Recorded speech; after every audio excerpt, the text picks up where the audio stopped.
Hello, hello, bonjour tout le monde, bonjour la team, bonjour à vous qui me regardez.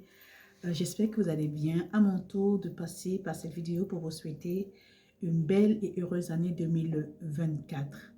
Nous entrons dans une nouvelle saison, cette saison où vous savez, vous avez entendu parler, tout le monde, tous les croyants, les non-croyants, peu importe, mais on est unanime sur cette notion de que l'année 2024 est une année de faveur pour tout le monde, pour tous ceux qui sauront s'asseoir, c'est pour tous ceux qui auront la possibilité de se tenir à leur poste, pour tous ceux qui auront la capacité de saisir le son de la trompette.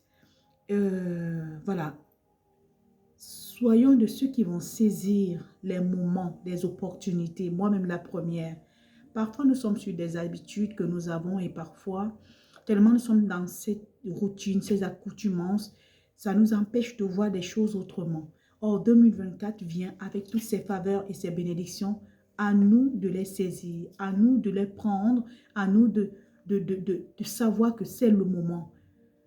Vous savez, on peut parler du peuple juif et tout ça.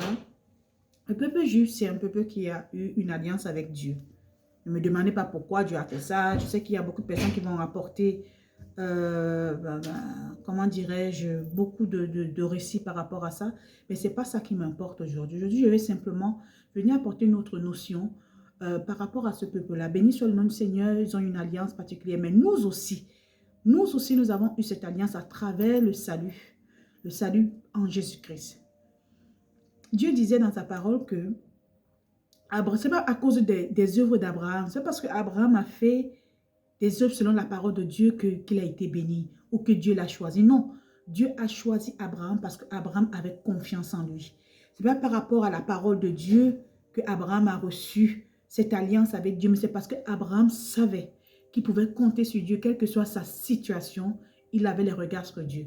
Nous connaissons son histoire, le patriarche des trois, comment dirait des religions monothéistes.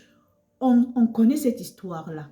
Mais ce que je vais énoncer ici comme histoire, c'est de savoir que si cet homme, comme vous et moi, a pu avoir une alliance avec Dieu à cause de son obéissance, c'est-à-dire l'obéissance dans le sens où il a cru en Dieu. Il est dit donc que Dieu l'a béni avec toute la postérité qui vient en Jésus-Christ. Donc tous ceux qui ne sont pas dans cette alliance juive auront les mêmes bénédictions à travers le nom de Jésus, à travers ce salut-là. Alors, les gens vont se poser la question, mais comment est-ce que ça peut se faire?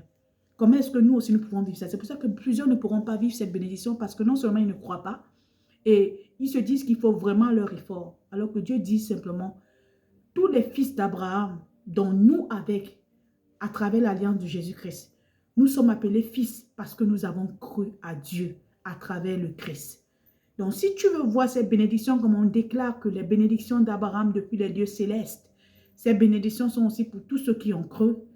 La seule chose qu'il te demande à faire, la seule chose que le Créateur te demande, c'est de croire, de lui faire confiance, de savoir qu'il est là et qu'il ne peut pas t'abandonner, de croire que ce qu'il a dit est vrai. Parce que ce n'est pas un homme pour mentir, ce n'est pas un fils de l'homme pour se repentir. Ce qu'il a dit est vrai.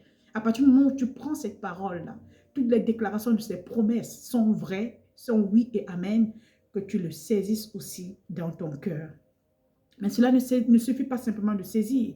C'est non seulement que tu le saisis, que tu le déclares et que tu crois que ce qui te déclare est vrai et que cela va s'établir. Et aussi, il est de ta responsabilité pour 2024 de commencer à regarder ton langage. De regarder ton langage et non plus aussi Constance. De regarder qui est ce grand Dieu puissant et non plus à ta foi. Parce que ta foi en toi là ne pourra rien faire dans le sens où si tu te reposes sur ta propre foi, je dis bien ta propre foi, tu ne pourras jamais rentrer dans cette bénédiction. Il faut simplement que ta foi se repose sur la fidélité de Jésus. Parce que la fidélité de Christ te permet de rentrer dans cette dimension de foi. Parce que si tu comptes sur ta propre foi, il y a des choses qui vont t'arriver dans ta vie, tu vas te dire que ta foi ne pourra pas être à la hauteur. Mais si tu comptes à la fidélité, à la foi de Jésus-Christ pour toi, qui est capable de faire des choses pour toi, à ce moment-là, oui, tu pourras rentrer dans cette bénédiction avec un repos. Un repos de savoir qu'il est là, il est vivant et que rien ni personne ne peut empêcher, peu importe les circonstances qui peuvent être dans ta vie, il est celui qui se tient pour toi. Il est celui qui se tient devant tes adversaires. Et encore, j'ai envie d'aller avec ce passage biblique. Je bénis Dieu pour son serviteur qui m'a permis d'avoir cette connaissance aujourd'hui. Et nous devons marcher avec ce passage. C'est le passage de Genèse 9, verset 14, où la parole de Dieu déclare que tous les aspects de monde des ténèbres, que tous ces adversaires, ces ennemis, ces méchants qui se lèvent contre nous et nos maisons, ils doivent qu'ils avortent dans leur ventre, que tout ce que leur ventre avait préparé contre toi et ta maison soit avorté. Et que si même jamais ils avaient déjà accouché leur mauvais plan, mais tu dois déclarer que les seins, leur mamelle là soit desséchés, que tout plan de l'ennemi échoue d'avance, que tout ce qui est programmé contre toi échoue au nom de Jésus-Christ. Et que même si jamais ils avaient déjà commencé, que ça commençait à agir dans ta vie, que ces mamelles soient desséchées. C'est-à-dire qu'ils ne puissent plus se nourrir, qu'il n'y ait plus rien qui leur permet de se nourrir et que tu coupes leur nutrition à la source au nom de Jésus. Prends avec ça et que tout ce que Dieu a planté dans ta vie, dans ta famille, dans ton foyer, s'établisse au nom de Jésus et que si ce que Dieu n'a pas planté soit déraciné, il faut que tu le déclares dans ta profusion et nous. Maintiens le psaume 91 avec toi parce que dans cette saison, ton bouclier ne doit pas changer. Si tu te reposes sur tes propres forces, mon ami, tu as une proie. Et nous ne devons pas être des proies. On doit être des prédateurs. C'est-à-dire, c'est nous qui poursuivons les sorciers. On devient les sorciers de nos sorciers. Ceux qui se levaient pour nous faire du mal là. Parce que Christ en nous, nous devons proclamer cette victoire et marcher dans cette victoire. Alors c'est eux qui fuiront. Après, je déclare qu'ils sont venus par un chemin, ils sortiront par sept chemins. Et c'est ce que je déclare sur ta vie. Que 2024 soit une année où tu seras la terreur pour tes ennemis. Que les projets des malins et des maléfiques soient renversés au nom de Jésus. Et que personne ne tiendra devant toi. Ce que tu déclares est établi au nom de Jésus. Vraiment que cette grâce se repose sur vous. Et surtout que l'amour de Dieu comble votre cœur. Appelez la lumière sur la terre. Appelez le règne de Dieu, le gouvernement divin sur la terre.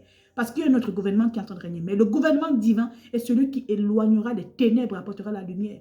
Afin que cette lumière brille et que les gens reconnaissent Christ. Alléluia. Reconnaissent Christ, reconnaissent Dieu à travers le visage de Christ. Que le nom du Seigneur soit béni. Je rends la gloire au Saint-Esprit et surtout que vous tous, vous recevez cette bénédiction des lieux célestes qui sont déjà établis avant même que vous ne soyez sur cette terre, avant même que vous soyez dans le sein de votre mère. Dieu avait déjà établi ta vie. Il sait qui tu es.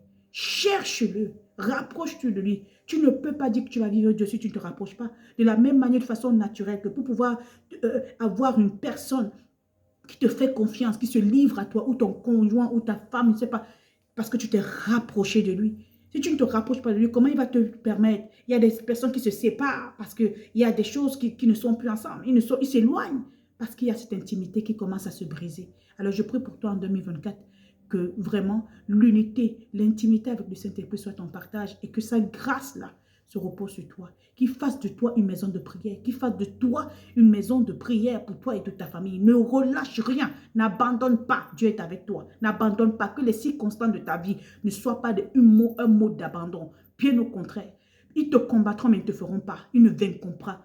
Ils vont te chercher à te tuer, mais c'est eux-mêmes qui iront dans leur proie, dans leur tombe, leur fosse qu'ils ont créée. Toi, tu es un enfant de Dieu. Toi, tu es un enfant aimé de Dieu. Et toute l'affection des ténèbres des armées est en toi. Donc, ce qui fait que peu importe les plans de l'ennemi, ils ont échoué d'avance. Bonne année 2024. Que cette grâce coule, que ce soit une année de faveur pour toi. Et je bénis Dieu qui nous accorde la force, le courage qu'en cette année, nous puissions reprendre avec nos émissions, que nous puissions reprendre avec nos vidéos pour l'exhortation de plusieurs. Bonne année. N'hésitez pas de liker, de clocher, de vous abonner. Parce que cette année 2024, nous espérons que le Seigneur nous donnera la force pour continuer l'exhortation pour chacun d'entre nous, pour chacun d'entre vous, afin que simplement nous puissions vivre le royaume sur la terre. Au nom de Jésus-Christ. Amen.